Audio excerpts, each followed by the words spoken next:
6 punca dan sebab kenapa tanaman tak subur. Tonton video ni.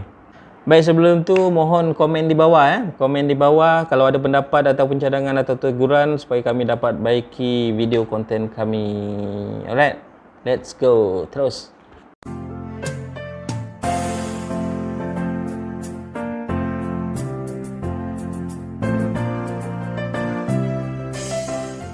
Assalamualaikum warahmatullahi wabarakatuh. Saya Azlan Ramli. Selamat datang ke channel Ikazlan, channel yang memberikan info tanaman dan resepi, insya-Allah terbaik untuk anda.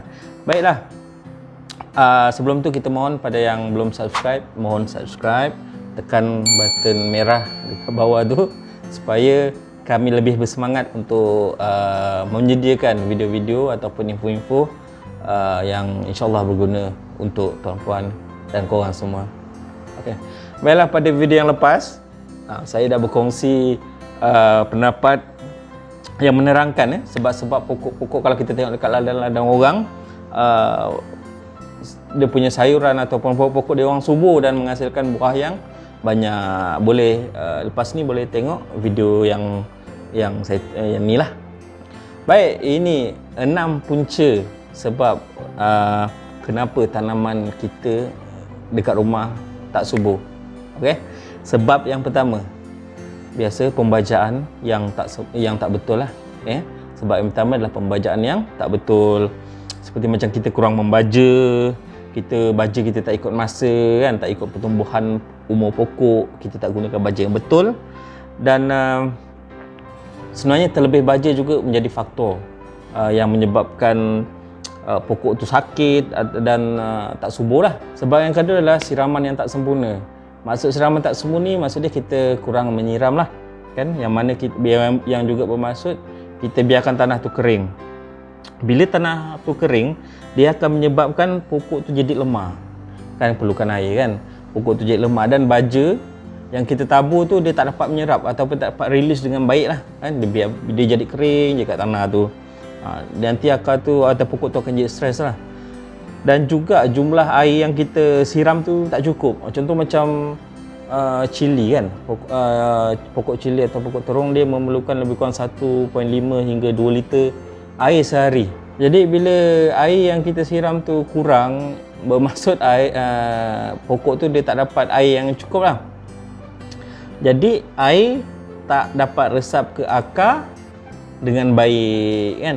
Lagi-lagi kalau tanah tu dah kering, kadang kita siram mungkin segayung ke apa kan, kita nampak atas dah basah tau, sebenarnya bawah atau tengah dia air tu tak sampai. Mungkin juga dia lebih mengalir pada tepi. Kalau kita pakai polybag, dekat tepi-tepi tu ada lubang.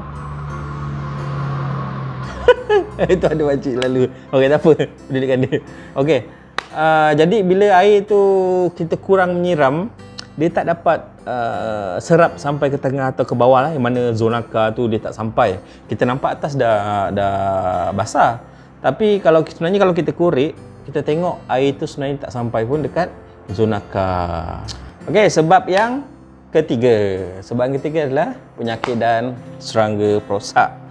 Okey, ini antara faktor utama lah yang popular kan, yang biasa kalau kita tengok yang pokok-pokok yang kita tanam ni, memang biasanya serangga ni Masya Allah, memang kadang kita tak terfikir, kita tak boleh nak fikir kita nak buat apa lagi kan. Yang mana serangga ni dia boleh membawa penyakit lah, atau kalau bukan daripada serangga pun penyakit ni boleh datang daripada bawaan kulat. Okay? Itu memang antara faktor utama lah. Tapi kalau kita tak rawat pokok tu, dia akan menyebabkan proses pertumbuhan pokok dan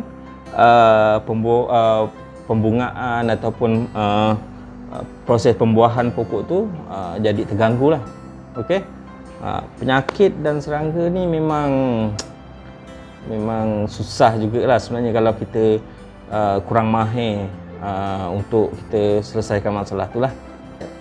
Sebab yang keempat, ni biasa kita kurang perhatikan jugalah kan. Tapi sebenarnya dia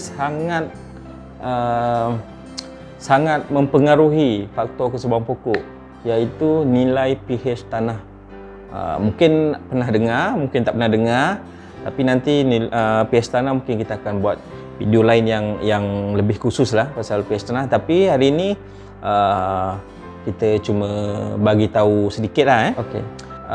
Sebenarnya tak semua tanah dia mempunyai pH tanah yang baik ataupun tanah yang sesuai untuk tanaman, kan? Dia ada tanah ni ada nilai pH tanah ataupun potential of hydrogen lah. Kalau dalam bahasa panjangnya pH tu potential of hydrogen. Okey. pH tanah yang terlalu tinggi bermaksud alkali, pH tanah yang terlalu rendah dia bermaksud tanah tu beracid, orang panggil tanah masam. Okey. Yang mana kalau nilai pH tersebut tidak neutral ataupun tidak duduk dalam jumlah yang betul, dalam bacaan yang betul, jadi dia menyebabkan akar tu terblok. Akar tu boleh serap air tapi nutrien dia tak boleh nak serap. Dia blok lah. Okey. Dan nilai pH yang terbaik adalah 5.8 sehingga 6.8 yang mana kita boleh cek menggunakan pH meter. Tak apa, itu nanti kita akan insya-Allah kita akan buat satu video yang khas untuk pH tanah. Alright, ini dia sebab yang kelima. Sebab kelima ni kadang kita tak terfikir tau. Padahal kita dah rajin sebenarnya, kita rasa kita rajin nak buat kan. Ataupun kita nampak hujan tu turun banyak berhari-hari kan. Kita rasa baguslah untuk pokok kan. Tapi pada setengah pokok sebenarnya dia tak bagus. Bila air terlalu banyak dalam media tanaman ataupun dalam tanah tu lah. Mungkin dalam pasu, contoh pasu macam ni kan. Air tu terlalu banyak dalam tanah tu. Dia dapat menyebabkan akar tu jadi lemas dan stres. Jadi bila akar tu terlalu basah, dia boleh jadi rosak dan mati akar tu lah. Tapi bila akar tu jadi tak sihat, akar tu lemas, dia mempengaruhi pertumbuhan pokok lah. Okey, jangan terlebih siram. Okey, jadi macam mana kita nak tahu pokok kita tu cukup air atau terlebih air? Okey, jadi kita bergantung pada cara kita menguruskan pokok tu lah. Cara kita siram. Secara general dia, pokok cili atau pokok terung yang kita tanam dalam pasu standard memerlukan air sekitar 1.5 liter sehingga 2 liter air lah sehari. Okey. Dan bagi pokok kecil kita boleh tengok je lah pada pokok tu lembab, dah kira cukup lah. Okey. Baik. Sebab yang keenam, sebab keenam ni pun agak kadang kita memang tak terfikir ataupun kita tak ambil berat. Okey, bila kita dah buat kita dah jaga tanaman kita dengan baik, tapi faktor yang keenam ni memainkan peranan jugalah iaitu kurang cahaya matahari. Okey. Kebanyakan tumbuhan memang memerlukan cahaya matahari yang cukup. Okey. Macam cili dengan terung dia memerlukan lebih kurang 6 hingga ke 8 jam direct sunlight ataupun matahari yang cahaya matahari yang terus ke pokok lah. Kan? Bila cuaca mendung macam sekarang ni, bila cuaca mendung, bila matahari tu kurang ataupun pokok kita letak dalam kawasan yang terlindung ataupun naung kan. Jadi pokok tu tak dapat membuat proses makanan dia lah kan, tak dapat proses fotosintesis dengan baik. Proses tersebut akan terganggu dan menyebabkan pokok tersebut tak dapat memberikan hasil yang maksimal. Mungkin subur juga tapi dia mungkin berbuah, mungkin berbunga juga, tapi dia tak dapat bagi yang terbaik sebab kekurangan cahaya. Okey. Memang terjadilah dekat pokok-pokok saya pun dulu kalau time hujung-hujung tahun kan, bila cuaca mendung sepanjang hari, selama 2 minggu kadang mendung je kan, dia memang mempengaruhi penghasilan bunga dan penghasilan buah yang kita nak lah, yang cukup. Alright. Baik, itu saja perkongsian kita pada hari ini. Mohon subscribe supaya channel ni, mohon komen, like dan subscribe supaya channel ni boleh berkembang dan kami lebih bersemangat untuk menyediakan resipi-resipi masakan dan info-info tanaman yang insya-Allah berguna untuk korang semua, untuk makcik-makcik, untuk pakcik-pakcik. Okey.